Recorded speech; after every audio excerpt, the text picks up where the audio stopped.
In this video, I'm going to share with you 7 different ways that you can turn your products into killer offers, okay? So welcome back to this video. My name is Joe Weinrich, as you know. We're going to get in just right into this because this one is killer. I absolutely love teaching about offers because offers are pretty much the #1 way that you can turn your products into something that sells better than just a basic product and surpass your competition and actually get the scale that you're looking for on the product side without adding a bunch of stuff to the products, without, spending a lot of time on research and development, or just spending a lot of time or energy or money in general, right? This is very easy to do. There are 7 different ways to do it that I have found that work really well for us.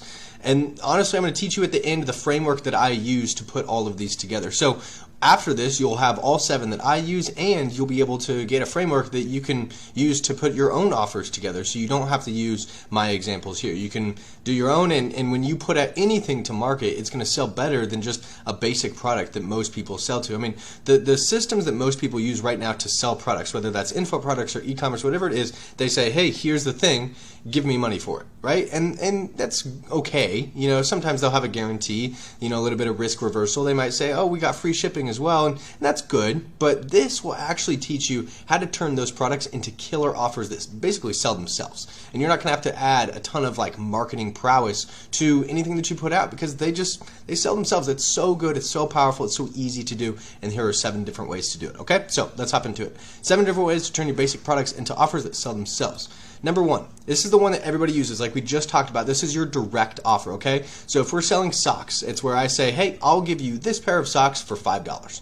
And again, this is what most people do, and they might add free shipping or something to maybe spice up the deal a little bit, but they overdo the copywriting, they overdo the hard selling, they employ all these technical tactics and all these softwares and things to basically make up for the fact that their offer isn't that good. This is the lowest type of offer, but it's the one that everybody uses, okay? So the second one is the no stress offer. The no stress offer says, I'll give you this pair of socks for 2 payments of $2.50. So what you're doing is you're easing them in, okay? It's making it easier for them to say yes to the thing that you're selling because $2.50 right now and $2.50 in a month doesn't sound that bad.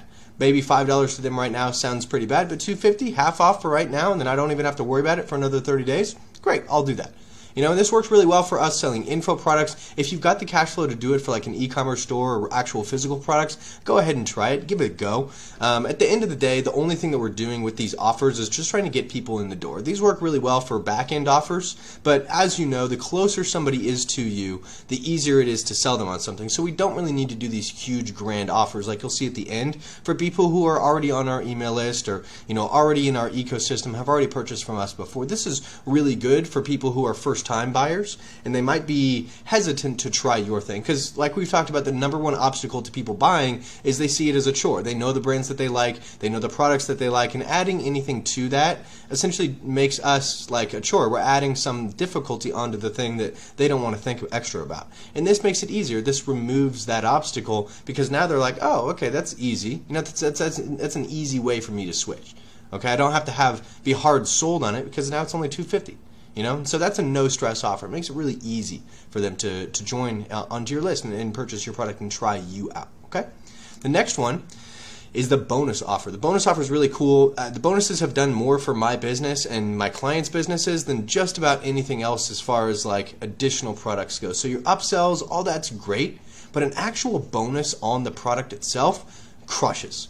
We have a client who is in a very niche space, and they were selling, it's hunting, okay? And it's specific to buck hunting. Their product can work for other ones, but it's just buck hunting in the buck season, which is September to November. So it's a very tight window. And so to sell their product better, what we did was we put out their product, but then in addition to the product, we said, hey, when you buy this main thing, we're also going to give you a smaller version of this thing in addition to it for free. And so that's what we do with the bonus offer. I will give you these socks for $5, and I'll also give you this mug for free. And that's the bonus offer. It's adding additional things to the offer that spice it up. Now, this worked for this client because they sold the main thing for, I think it was $15 to $20, somewhere within there, and the bonus cost them only $1.25 to manufacture. So all we did was essentially add $1.25 to each of their customer acquisition cost.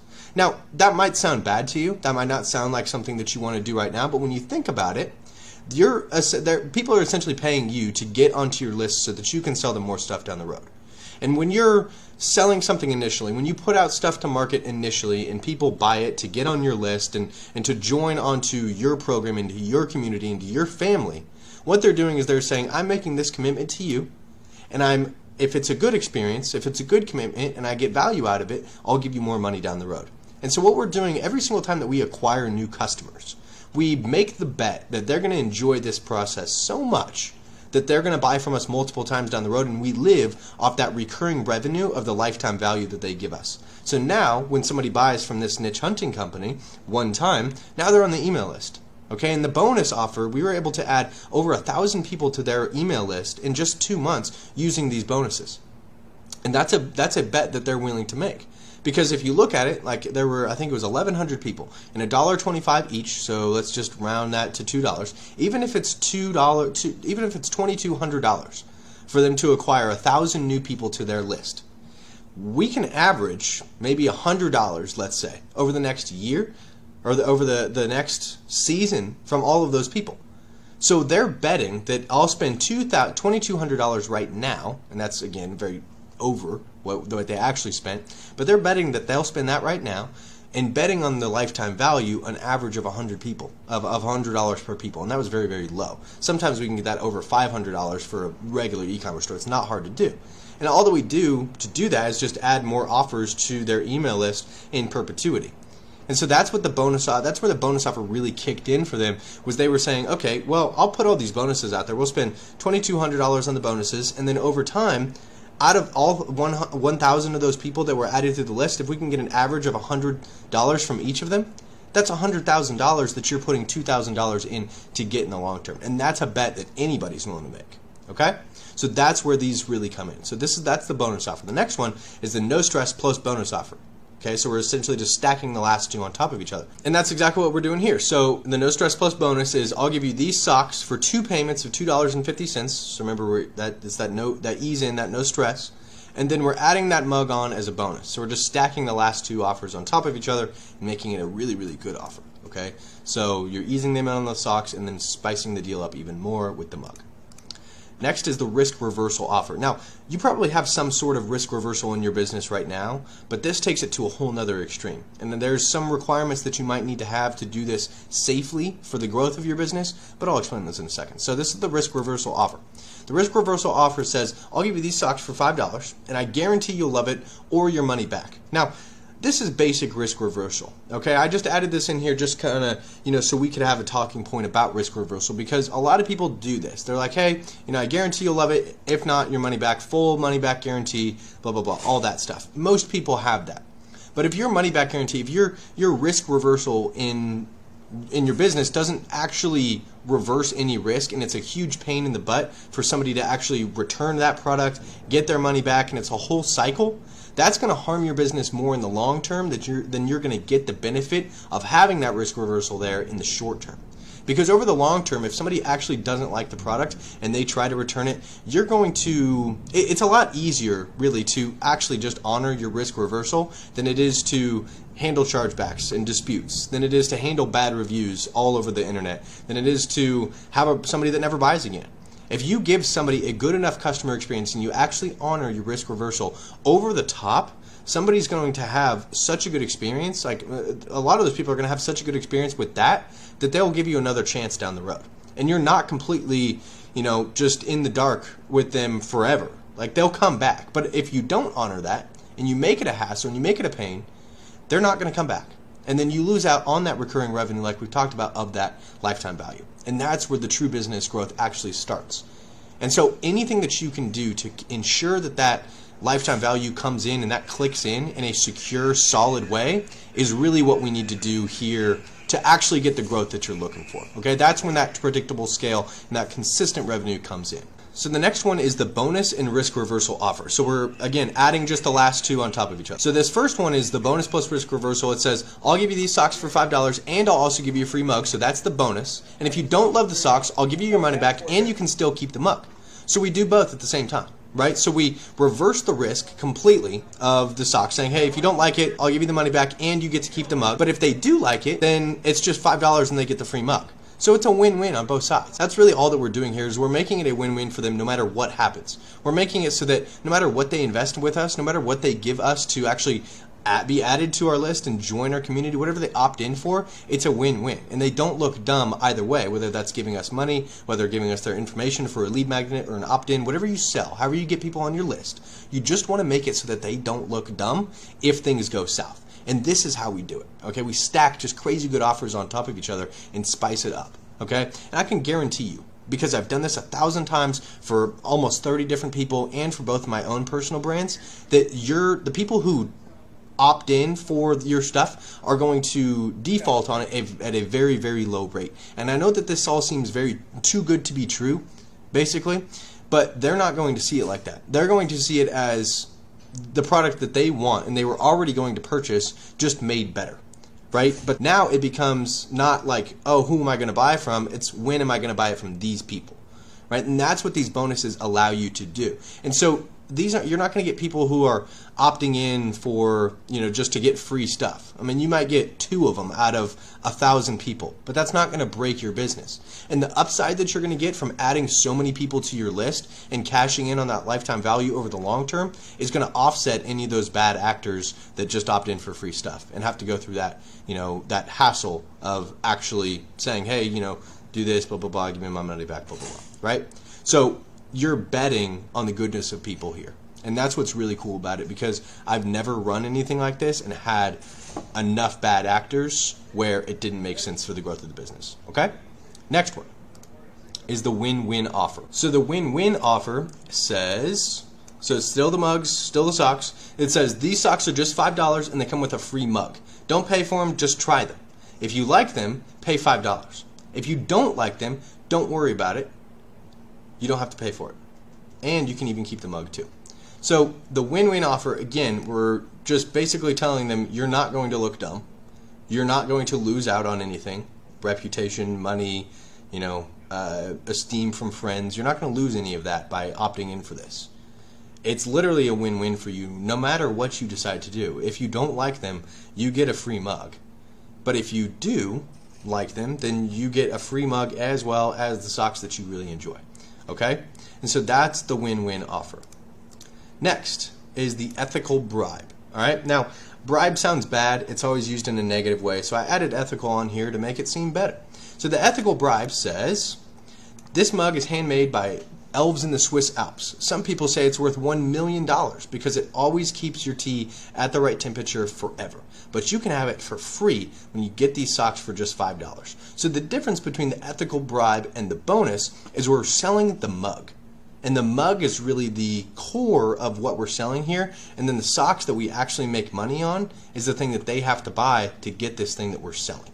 Okay? And so we say, hey, we're selling the heck out of this thing. I'll just give it to you for free if you buy this, right? So it's kind of a, that little quid pro quo that we get by selling the heck out of something free and saying you can get all those benefits of this handmade, Swiss Alps elves mug. You just have to pay $5 for these socks, and you get socks too. So that's how it's an ethical bribe, and that's the difference between the bonus and the ethical bribe.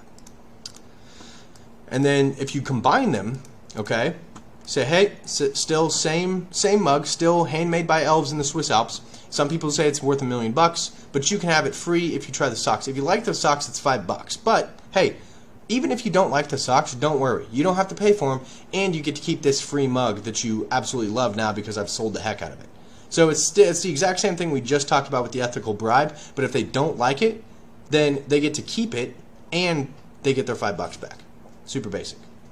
Now, I will tell you, you're going to add a ton of people to your list, but you might want to make sure that your cash flow is in place, because like a company that we used to run ads like this for, where we literally use this exact thing, not the handmade Swiss Alps one, but it was, it's the ethical bribe and win-win. It was such a good offer that like nobody else was running it. I don't know why, probably because they just didn't know about it. But nobody else was running anything like this, and it was a really hot product at the time. And they sold too much, okay? And the bonus thing, the bribe thing, they sold out of the bribe, but they didn't sell out of the socks. Like they sold as many socks as mugs. Like the it wasn't that problem. The problem was they didn't have enough of the bonus of the bribe thing. They still made a ton of money and still added a ton of people to their list, but they didn't realize how quickly they would run out of that thing that they use as the bribe. Because the things we use as the bribe and the bonus aren't the things we do like deep buys of. We don't buy a lot of them, so they're not really things that we think that we need to stock heavy of. But then you're selling it at the same rate that you're selling this main thing that you do a deep buy of. You know, you do buy a lot of. So that's just the one thing that I would keep in mind. Make sure your cash flow is up on these, and make sure that you have enough of this thing that when it does take off, because it will if you sell it like this, that you can handle that scale. Okay, so here are the components of a good offer. Like we talked about at the beginning, all 7 of those will work for you to varying degrees. The first one, just a direct offer, it'll work for you if your product's pretty good. If you want it to work better, then you probably need to add some stuff on top of it, some risk reversal, you know, the bonuses, guarantees, all that stuff. And so here's the components of good offer that I'd use when I'm putting together offers for my clients. First one is the main thing that they want. This is just the core item, you know, that core thing. Let's say it's an iPhone, okay? Core item is your iPhone. Great. And then you need a bonus or a premium. Let's say it's chapstick, okay? So the core item is the iPhone, and then the chapstick is the bonus that they have on there, okay? And that's your premium, your bribe that they get when they buy that main thing. Or we sell the chapstick and say you can get the free chapstick as long as you buy this iPhone, okay? And then next thing is risk reversal and guarantee. I like to go over the top with my risk reversals and my guarantees because nobody else does, okay? And I believe in my products, and I don't work with anybody or sell anything that I don't think is going to give the best experience possible. And to make all of these work, you need to have something that's as good of a product as possible, and the people need to be wowed when they have it. Because if they're not going to come back. And that's where the money's really made in your business, is people coming back. That's when you get that recurring revenue, that predictable, consistent income. And if you want to make 100 grand, all you have to do is add 1,000 people to your list. And if you spend 5 grand doing that, 10 grand doing that, you still 20x your money, 10x your money, right? And so you know that lifetime value is really where your business is made. And so to do that, we have to have a good enough offer that people will give us their credit card and join us in our community and be added to our email list or SMS list, whatever it is. And so the components of a good offer just make it easier for them to make that decision and say yes to becoming part of your community and getting on your list. And so the offer, that goes all the way down to how good the main product is, how good the bonus is, and then the risk reversal and guarantee. Because we're really just using these to get people on our list and opt into our systems, we use over-the-top risk reversal, like better than full money back. Okay, it's like you know, and I mean the bonus, keeping the bonus is will cover you on that. But if you sell something that promises like a specific return and they don't get that return, you can do an offer that's like, you know, if you don't get this return, we'll work with you personally for free until you get that return, like if you sell a course or something. It works better for info products that like guarantee a specific like monetary result. I've done some where it's like, okay, we'll guarantee you this result, and if we don't get it for you, we'll pay you the difference plus 25%. And that's worked really well as well, just better than perfect risk reversal and guarantees, so that they just literally cannot look dumb. They get paid or they get the result that they're looking for, you know? And so again, make sure that you have the system in place to handle stuff like this, but that crushes, you know, crushes for us. And then I think the last thing, yes, better these are, better the offer. And the better your offer is, the more people will opt in. More people that opt in, the more money you make down the road. Okay, so I know I've reiterated it a lot, but your business begins when somebody enters your list and enters your ecosystem, and you can send them more offers, whether that's when they're following you on your SMS list, on your email list, on your mailing list, whatever it is, however they get into your doors. We need to make that decision for them as easy as possible and give them the highest quality experience when they do enter our doors, so that they continue to purchase from us down the road and give us that predictable, consistent revenue all throughout their entire lifetime with us. Okay, that's how your business is made, and that's how you scale.